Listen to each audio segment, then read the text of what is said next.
Planting rice for crawfish is probably the best thing you can do as far as forage management or food supply management, and also water quality management in your pond. Last summer we planted rice in these tanks behind me here to look at when was the best time to plant rice just for crawfish. Starting in early June, and once a week throughout the summer, we planted some rice seed, grew it in these tanks, basically grew it just like you would a stand of rice. Then in October we flooded it just like you would for a crawfish pond.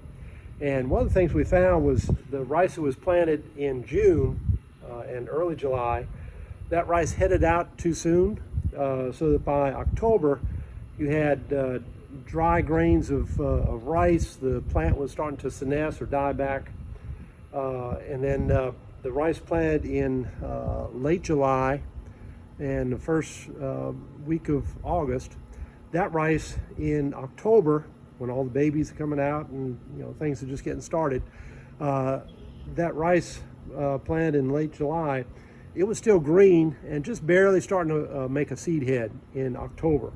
So that was the best water conditions, and then also that rice persisted until we finally got cold weather, which last year was the first week of November. But that rice grew until the cold weather stopped it, and then it persisted fairly long during the season.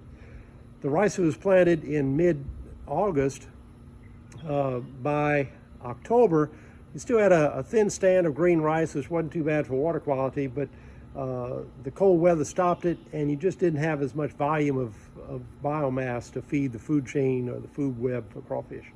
So based on this demonstration from last year, planting rice just for crawfish food, for crawfish forage, the best time to plant that is about the third or fourth week of July.